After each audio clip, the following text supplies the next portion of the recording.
Well, that's 11 of them down now. It's tough to say. They have been a little bit more competitive here the last few weeks. 5 more to go to get to that, I don't know, elusive, infamous 0-16 season. Seems possible, though.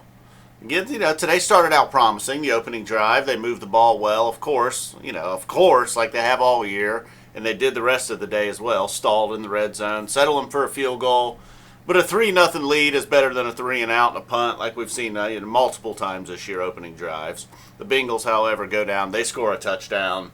Browns move the ball again. This time Zane Gonzalez coming back, missing another field goal. They said it was only his 5th miss of the year, but it seemed like he missed about 5 in one game earlier in the year. So then the Bengals get in on their field goal action. I think they had 3 straight field goals at one point, all consecutive scoring drives. Never did have to punt.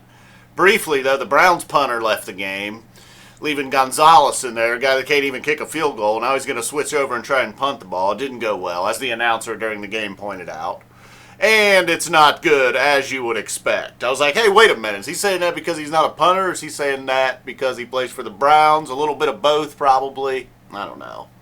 I feel like it shouldn't be that hard, though. I feel like if you're an NFL kicker, you probably punted most of your life. Maybe even in college. I don't know. Probably not, I guess. I guess there's a difference between kicking and punting. Seems, though, well, I guess Zane Gonzalez isn't even good at kicking. I was about to say, I guess if you can kick field goals, you can punt, but he can't actually kick field goals either that well, so. He did go on to hit a few more later out throughout the game.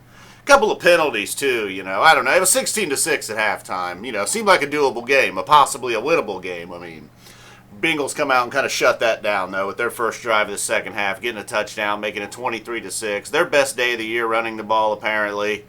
That was one reason I had some hope that the Browns could steal a win here. It's not easy to go into the jungle and steal a win.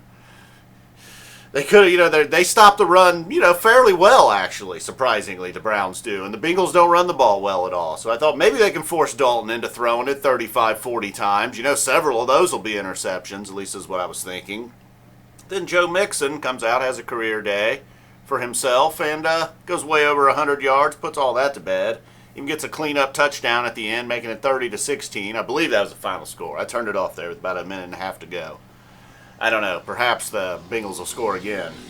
I was going to bring up the penalties, too. There was one on Burfict and one on Peppers. I mean, Peppers finally does something good this year. Breaks up that long pass play. Gets hit with a 15-yarder. Burfict did earlier in the game. I mean, I don't know. I don't understand. I mean, I thought maybe that would have been defensive holding or something on Burfict. I'm not sure exactly what he did was legal, but I don't know. Penalties are getting a little out of hand. Not that they were going to come back and win the game on that Peppers penalty, but whatever. It's just like, I don't know. Then as James Lofton pointed out, James Lofton, pretty much the voice of the Cleveland Browns this year now, it appears. Seems like that guy's done about every single game they've been on. Man, that must suck for him. Getting stuck on Browns duty. So that pretty much does it. I don't know. Myles Garrett did get a sack in there today. We'll see. Kenny Britt caught a ball or two. Corey Coleman, oh man. Corey Coleman goes full Browns, drops a touchdown pass, one of the better passes to Sean, probably easily the best pass Kizer threw all day.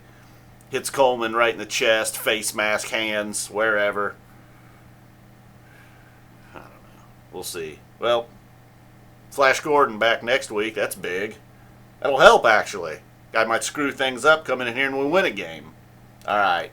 Boom. We're out of here. Oh, a lot of empty seats in there. That's a shame. This is so-called rivalry, the Battle of Ohio. I mean, the Bengals aren't having that bad of a year. The place was about a third empty.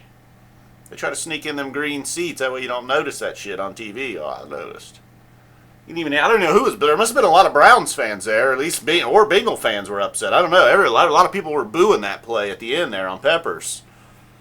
Couldn't figure that one out exactly. Yeah, it's holiday weekend.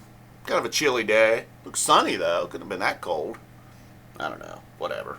I wouldn't have went either. Boom.